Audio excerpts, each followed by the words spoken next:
El síndrome de la misma cara.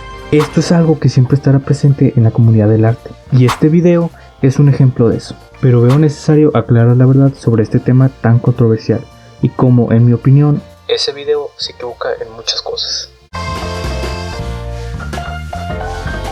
Este video estará dividido en 4 puntos. Uno fue la introducción, el segundo los puntos del creador del video, y el tercer son mis contraargumentos. Y el punto final es uno que te ayudará a que mejores como un artista en un 95%. Así que yo que te quedes hasta el final del video. Cabe aclarar que en este video lo hago con todo el respeto máximo que se merece la creadora original. No busco crear ni mucho menos, solo informar correctamente a la comunidad del arte y sobre todo a los que apenas van empezando. Así que repito, no quiero que haya peleas ni discusiones acerca de esto. Les repito, solo busco informarles y pues que aprendan un poquito. Ay, si yo pues sí. Voy a cambiar a esta voz, una disculpa, me atrasé en la grabación del audio y tenía que subir este video rápido. En su análisis, ella explica que le desagrada ver personajes similares en series o animes, tratándolo como si fuera un error por falta de esfuerzo. Pero, como artista, creo que hay una gran diferencia entre la repetición por pereza y lo que realmente es una decisión de diseño profesional.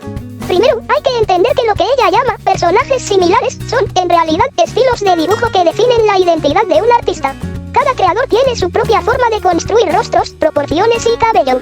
Querer que todos los personajes de una misma obra tengan estructuras faciales radicalmente distintas no solo es innecesario, sino que arruinaría la coherencia visual.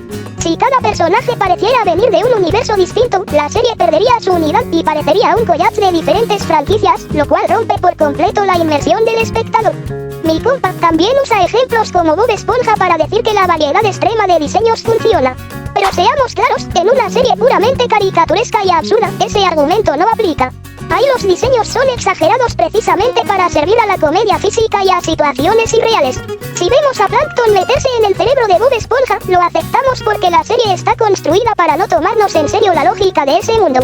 O también está el caso de Amazing Digital Circus, cuyos personajes no son tan sencillos, pero van más o menos por el mismo camino.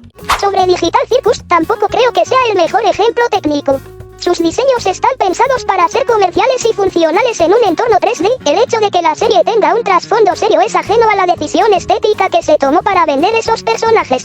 Si realmente buscan un ejemplo de diseños que rompen con lo que la historia nos cuenta, les recomiendo mucho ver Unicorn Wars. Es una película donde la estética adorable de los personajes y su mundo contrasta de forma brutal con la crudeza y los temas que explora la trama. Eso es usar el diseño como una herramienta narrativa consciente, no solo variar por variar. Por último, Fungi sugiere que los artistas hacen el síndrome de la misma cara simplemente porque les da la gana y que deberíamos ignorarlo para innovar. Aquí es donde más se equivoca. Un artista experimentado y de alto nivel no repite patrones por flojera, lo hace porque entiende la anatomía humana al 100% y usa ese conocimiento para generar su propia dramática visual. Los profesionales pueden simplificar o deformar las reglas porque primero las dominaron. Si un artista inexperto intenta innovar sin saber cómo se construye un cuerpo real, el resultado no será un estilo nuevo, sino simplemente un mal diseño por falta de bases. Si un mangaka mantiene patrones visuales constantes, es para no romper la identidad de su obra. En una historia narrativa, necesitamos esa consistencia para tomarnos en serio el conflicto que se nos plantea. Sin esa base técnica, cualquier historia seria terminaría sintiéndose, visualmente, como un episodio más de Bob Esponja. El diseño debe servir a la historia, no a un capricho de variedad sin sentido. El error de mi compa es confundir el estilo estructural con la pereza creativa. Ella pide innovación en la forma, pero en el arte narrativo, la innovación está en cómo usas esa forma para transmitir emociones.